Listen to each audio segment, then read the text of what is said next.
Please come, Garima. Please come. Good evening, ma'am. Good evening. Please sit down. Your seat is there. Thank you, sir.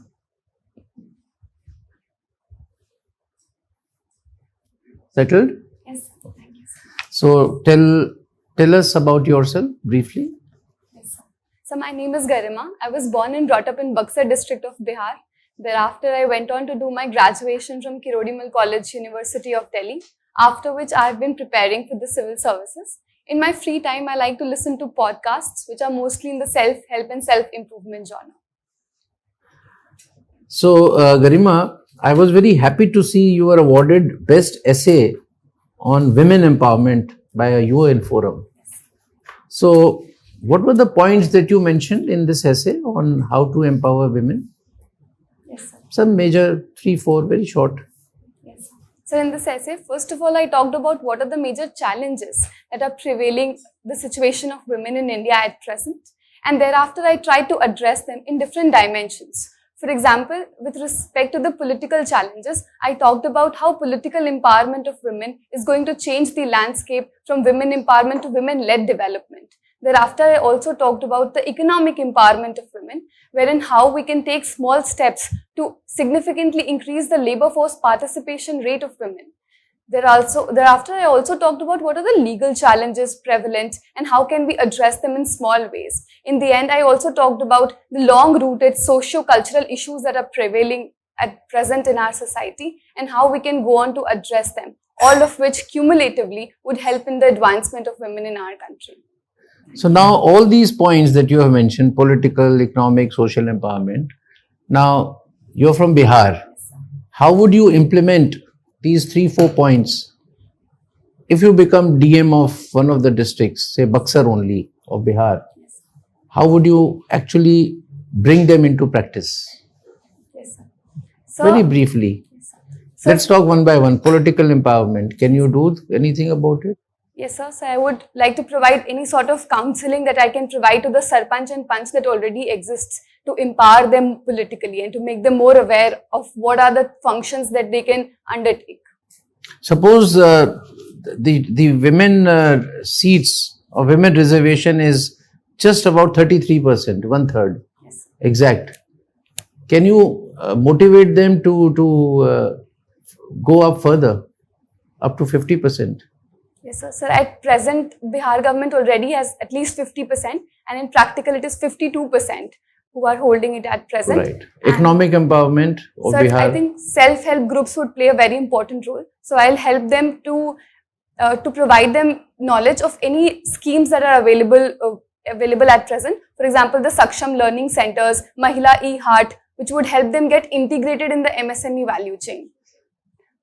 Sir, for the social empowerment, I would first of all empower them in terms of their health and nutritional aspect, make them aware about it, provide them vocational education and skills that would help them, and also provide them any counseling with regard to domestic violence or other issues that they are facing.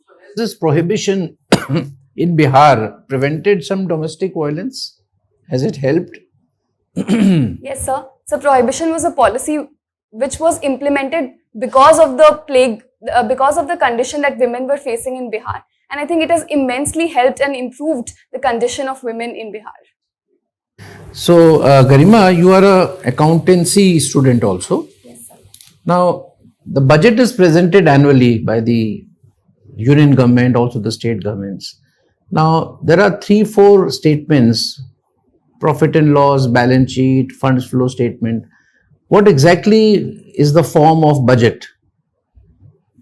So the budget is an annual financial statement, which is in the form of a balance sheet that is present, that shows the actual receipt and expenditure of the past year and the estimated receipt and expenditure of the upcoming year. But where are the assets?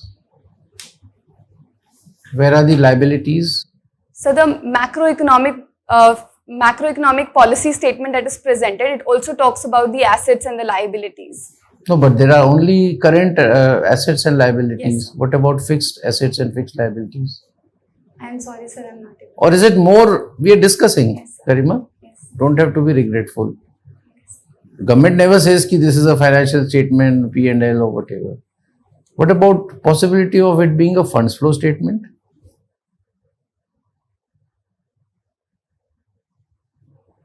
You have no idea, doesn't matter. So let me come to commerce. Is it okay? Suppose if we are trying FTA with the UAE, FTA with Australia, European Union. Suppose a situation comes that the entire we are free trade world. Anywhere you can, whichever quantity, whichever product you can trade with any country. How would India gain and how would India lose? Sir, if there was a scenario, then India would gain in terms of the services that it would export to the other economies, because that is the proficiency of India. In terms of goods, we have competitiveness in a lot of product, but India would stand to lose in terms of the cheap electronic goods that would be flooded in India, which India is still developing its infrastructure for. So I think that would be a minus point, and the services sector would be a plus point for India. Okay. My last question. In the last budget, in this budget, you are a commerce and accountancy student also.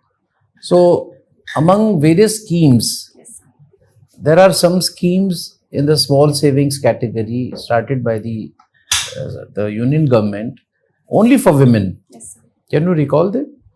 Yes, sir. So one scheme that I can recall is Mahila Samman Bachat Patra, in which it is only for the women of India who can save up to rupees 2 lakh, and they would be provided a fixed interest rate of 8% on that, and it also provides a partial withdrawal facility on that. Very good. Thank you, Garima. I pass on. Garima, you're talking about women empowerment. Yesterday only, something relating to women empowerment, very noteworthy thing has happened in Nagaland. Yes, sir. What has happened? So 2 women MLAs have been elected in Nagaland who are women. For the first time? Yes, sir, for the first time. Okay. Suppose you are a district magistrate of a district, as women empowerment is your forte sort of thing. Now, you're talking about sarpanches, pradhans and all that. What we have seen that the pradhan or sarpanch, they elect a lady, but all the works is done generally by her husband. In many villages, we have seen like that. And you call a meeting of the sarpanches or the pradhans. So they come to you in your meeting, but they are accompanied by their husbands also. Okay?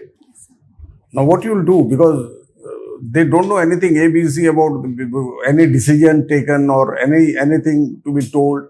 The man replies everything. He says everything. The woman is just a sort of rubber stamp and do some signature sort of thing. So as a district magistrate, what you are going to do in such a scenario if it happens before you?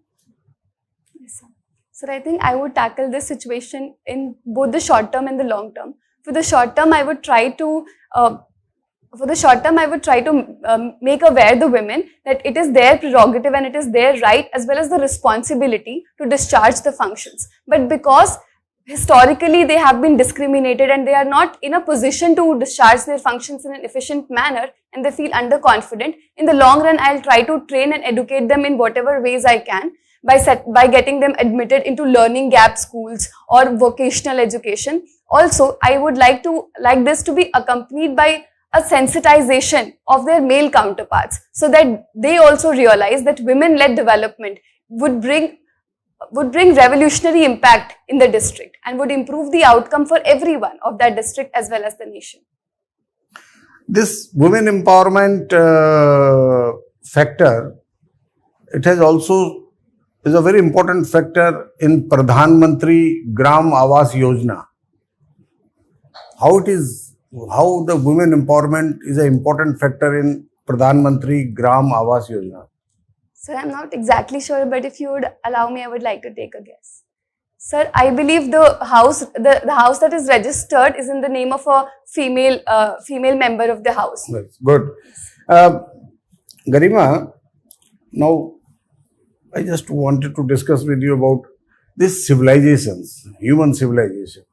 The human civilization generally it has grown centering around certain religions, and generally if you see, the civilization is grown centering around a particular religion, and those civilizations, there have been clashes also, there have been conflicts also, there have been wars also throughout the ages. Why do you think this religion is such an important factor? Because religion, generally we recognize something which is unseen. We fear something which is unseen. On the basis of that, the religion, and it has created so much of war, so much of problems throughout the globe. Why this is so important to human being, this religion, that so many wars? Sir, I believe religion is something that we tend to draw our identity from. We tend to follow it and practice it on a daily basis. And there are some moral conducts which are written in our religion that we sought to practice. However, the problem comes when we start to believe that the interest of one religion is mutually hostile to the interest of another religion. If that was not the case, then I believe all the religion has something good to preach about. And if everyone followed the good part of their religion, the world would be a better place and a more harmonious place. Why it doesn't happen then? What is the root cause? So some of the reasons I can think about is that there are multiple interpretations that people can draw out of the text given in their religion. Apart from this, there are always certain antisocial elements that would try to socially engineer and take advantage of the cleavages that exist in the society. Okay. My last question is a current situation. Have you heard something about Belt and Road Initiative? Yes, sir. What is it? So, Belt and Road Initiative is a global development initiative undertaken by China, wherein it is trying to revive its ancient Silk routes and establishing trade and investment relations with countries all over the world. So, CPEC is a part of the Belt and Road Initiative, in which China is trying to connect its Xinjiang province with the Gwadar port in Pakistan, and thereby having an access or an opening in the Arabian Sea. But it has already access to Arabian Sea through Malacca, through Indian Ocean. It has already access over there. Why it is insisting on this route, land route? So the geopolitical scenario has been changing, and the world is now shifting to a more multipolar world, and powers like Japan, India are emerging. So China believes that its trade, and a huge part of China's trade passes through the Strait of Malacca. So it is China's Malaccan dilemma, which has led to an insecurity in the mind of China, so that it wants to create a buffer that in event of any insecurity, it would be able to bypass that route and maintain its trade relations through Arabian Sea. Why this Xinjiang province of China is always in news? Sir, Xinjiang province of China, as far as I recollect, is in the news because of the human rights violations that has been happening there. And, is there a special community over yes, there? Sir. So the Uyghur Muslims reside over there. Good. Thank you very much. Garima, let's talk about your educational ed-tech startup. So can you tell us a little more about it? Sir, during my college, I worked with an edtech startup, which is an edtech consultancy firm with regard to Delhi school admissions. Delhi school administration. So do you think it has capability of being adopted by on a larger scale in India? So yes, sir. So in this startup, the model is that because of globalization, most of the parents are working parents, and there is a demand-supply mismatch in the seat availability of school. So we have to fill, let's say, 15 to 20 forms, and then the chances of this child getting admitted in one school increases.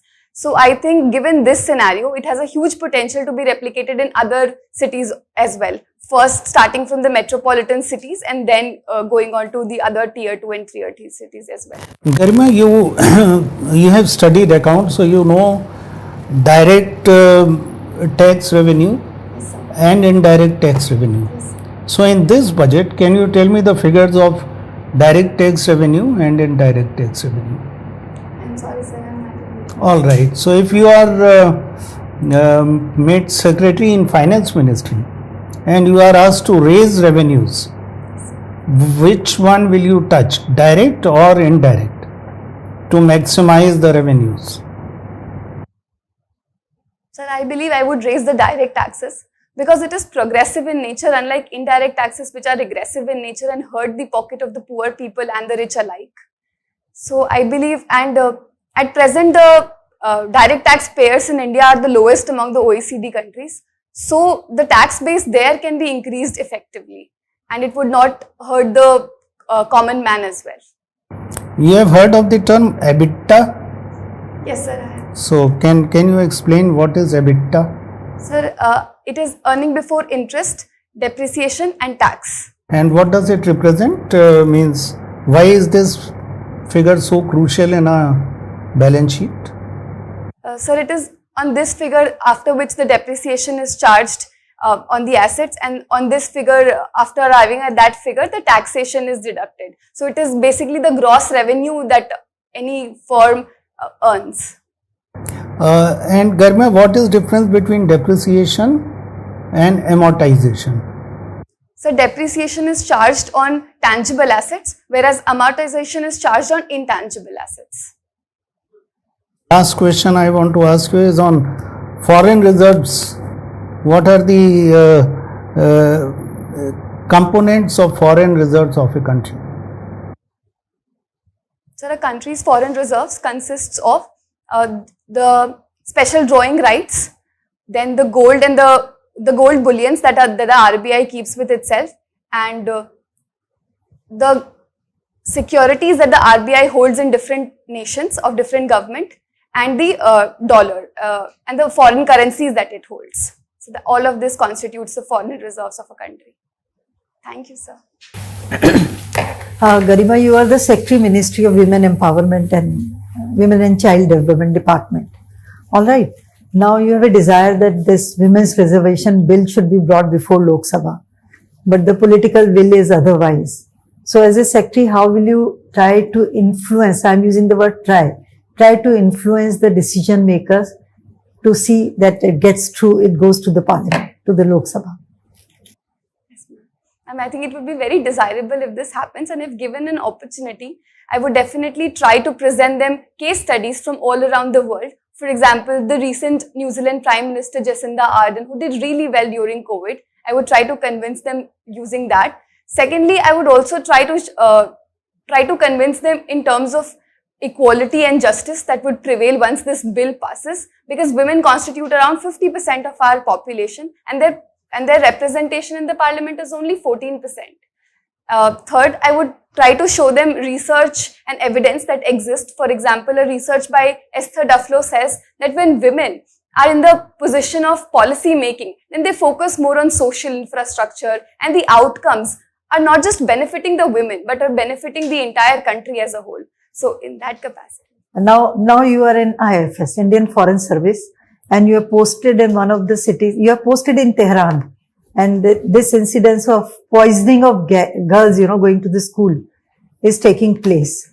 So how will you try to, and obviously you will not be in favor of this, what will you do to influence the public opinion against it in a subtle manner without compromising with the foreign policy or without compromising our relations with Iran? And this is a very tragic incident and it should not happen. In this respect, I would try to first of all take into confidence the influential figures in Iran. It can be the religious leaders who are not very radical but believe in equality, because they would have an appealing power there.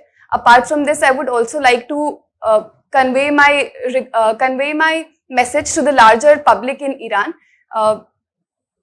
about how the situation at present is tense, but slowly it would improve over the period of time. As per the latest report, GDP has gone down to 4.4%. What is the main reason for GDP lagging behind? Ma'am, the present estimate has been revised because the base year GDP has been revised, and it is an impact of that. But the GDP has been lagging behind because of multiple reasons. One that I can think of is that we are still recovering from the... No, there is only one reason which has been given.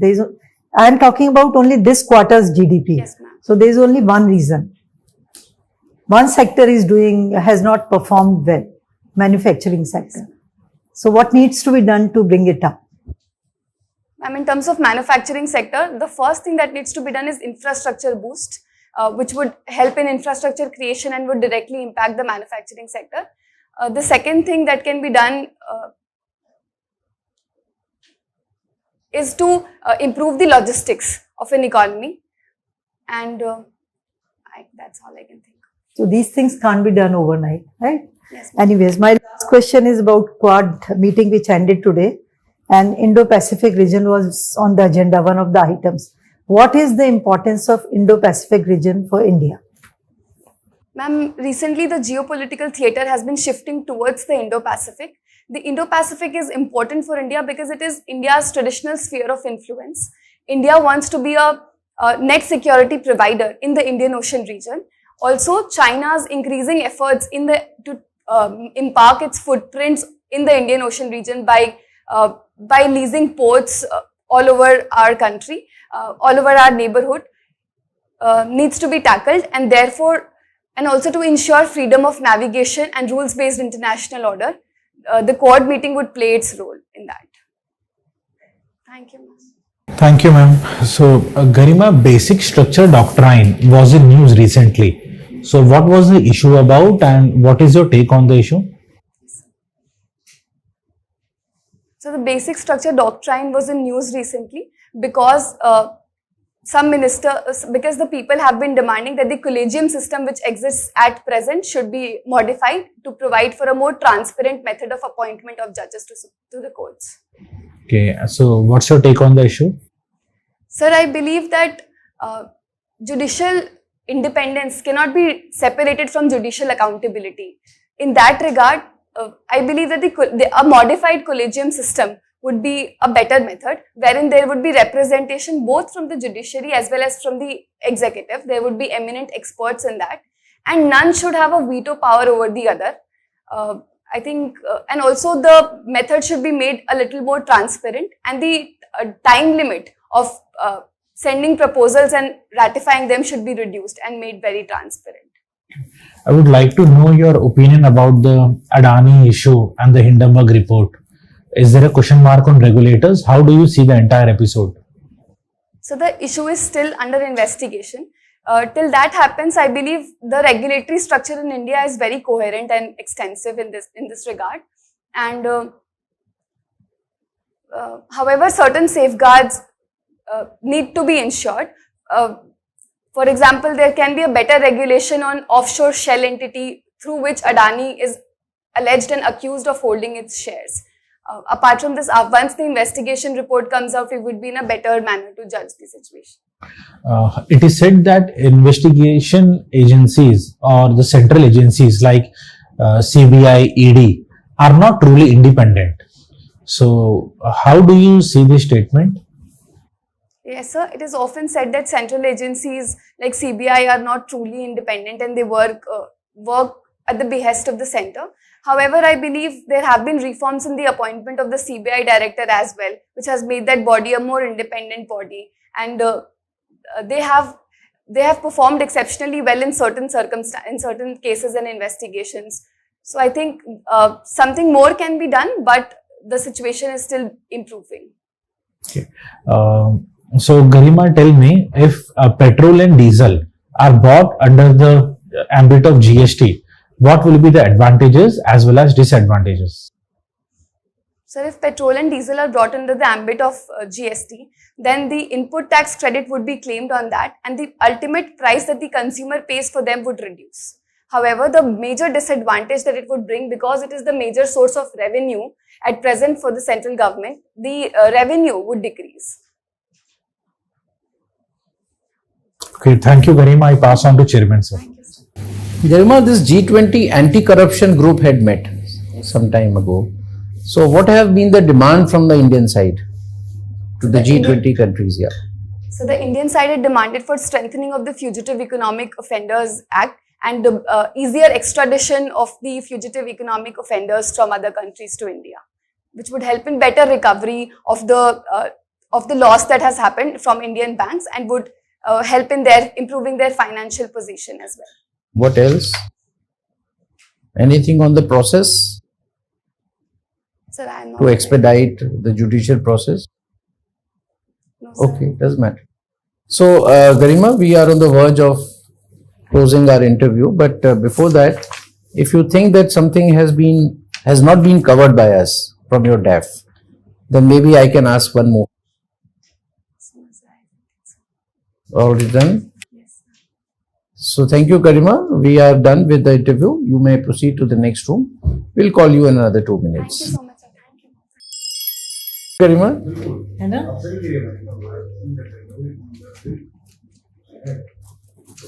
please sit down. Garima, unfortunately, you may not have much to write. Guess why? Probably I did good. Yeah, because there is not many things that we are going to advise. Anyway, you have done exceedingly well, Garima. So you have already mentioned that you think that you have done well, haven't you? What's your own assessment? So I can do a little better. Yeah, there's always scope. We'll tell you some of the things where you can improve, but you are excellent and keep it up. Just 2 things very shortly. Bring your communication during the interview from relatively debate kind of mode to a conversation mode, right? So I know you have never been a debater, but you could be a very good debater. So what I saw and others also saw, that you were making your point very effectively. That is a good point. But your entire mode was as if, you are debating on a point. It's more on a baatcheet. So that is why I said, जब आप एक भी question answer नहीं दे पाई थी, मैंने कहा we are discussing it. It was like a conversation. So conversation में debate तब होता है जब आप one sided बोलते जाते हो. You did not raise your hands. I'm just to explain that what is. So just see your video again when you watch. So just as much as possible, जितना भी आप change कर सकती हो. नहीं change कर सकती तो you be as natural as you were today, because you have done so well. We have given you 72% for today's performance, which amount to near 200, right? So अगर कुछ भी नहीं करोगी तो तुम्हें इतना मिलना हमें लगता है निश्चित है, और अगर तुम थोड़ा सा चेंज कर लेती हो हल्का सा तो you will cross 200. That is for certain. That is my first point. Second, a few corrections. One about this Mahila Samman, you said 8%. It is 7.5. Just check it. And if you are not very sure about these percentages, you should avoid. Skip कर जाओ, कोई ज़रूरत नहीं है.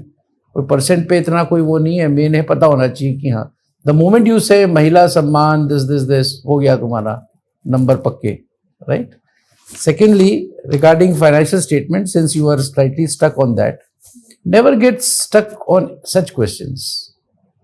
ये कोई general knowledge वाली बात नहीं है कि पता है तो ठीक है, नहीं पता है तो sorry. It was basically, that is why I said कि it is not a question which is written somewhere. There is no answer. But हमारी background accountancy का, and you are such a bright person, so we thought that we will discuss and think कि अच्छा भाई क्या है उसमें, क्या चीज़ नहीं है, क्या. You could make a try. Even if I say कि it is more like funds flow statement, I mean nobody will endorse my point because it is not written. वो FME नहीं कहती हैं कि today I am presenting the funds flow statement. But you being an accountant और accountancy आपने की है तो उस slide में I was asking. So isn't it more like a fund flow? Where is the money coming from? Where is the money going? Because you don't mention the assets. अब assets देने लगे तो न जाने क्या क्या अपनी बिल्डिंग का भी आ जाएगा, और कैश कितना पड़ा है वो सारा दुनिया खुल जाएगी कि what all money that we have, both current and versus fixed assets and liabilities also, कि वर्ल्ड बैंक को इतना देना, ये सब तो नहीं आता. It's just where the money has come from. वो आता है ना, रुपी बनती है, कहाँ से पैसा आएगा कहाँ जाएगा. So if at all somebody asks this question, it's more like a profit loss इसलिए नहीं है क्योंकि there cannot be any loss. A fiscal deficit is not a loss. Fiscal deficit is the difference between your income and the expenditure. So it's basically income expenditure statement and funds flow, where the money will come from, where the money will go. That's all, Garima. Otherwise, you're near perfect. Garima, you are excellent candidate. Excellent candidate. Okay. So I have nothing to say to you about. Only thing is that you please keep on doing whatever you are doing for your studies. Just keep on doing that till your interview is over. One small suggestion that whenever you listen to a question, then you, while answering, you first repeated that question. Now, this may be a good thing or this may be a bad thing. I mean, I am not judging that. But I think, in my opinion, it will be better that in one question, say you repeat the question and then answer, or you may not repeat, then answer. So it will balance it out actually. Otherwise, for all members, if you listen to question and while answering, you preface that answer with that question itself. So what does it? Sometimes it becomes some monotonous type of things actually. So sometimes you can do it. I mean, if it is in your habit, so you don't avoid it. You do it, absolutely no issue. But sometimes you avoid it also, so that it becomes balancing thing. You know. So that's the only thing is my suggestion from my side to you. Otherwise, you are excellent candidate. I tell you, excellent. All the best. Garima, excellent. Very good. Very well attended. Even the question that you, the second part of the question, always look into the, from where the money comes. 1 rupee, पैसा कहाँ से आता है और कहाँ जाता है. So there you will find direct, indirect percentages. So you will find that total maybe around 58% comes out of both direct plus indirect. Now go into separate.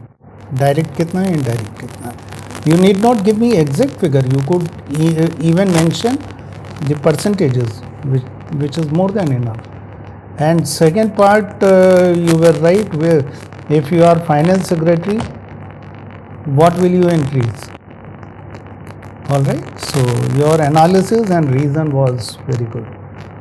And rest on, you addressed excellently. Well done, just keep it up. Garima, I was so happy on your reply as Secretary Women Development. You know, it was such a beautiful answer.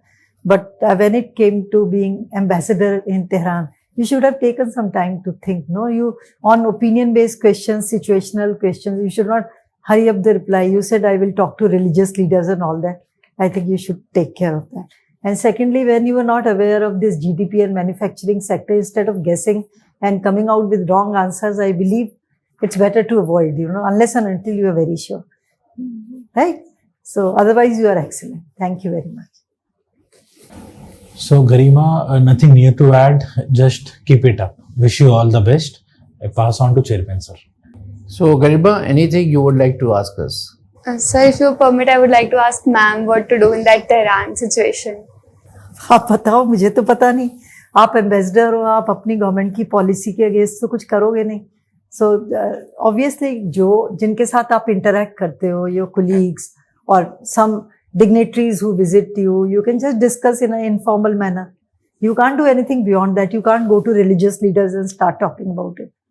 Isn't it so? You can influence the policy making in your country.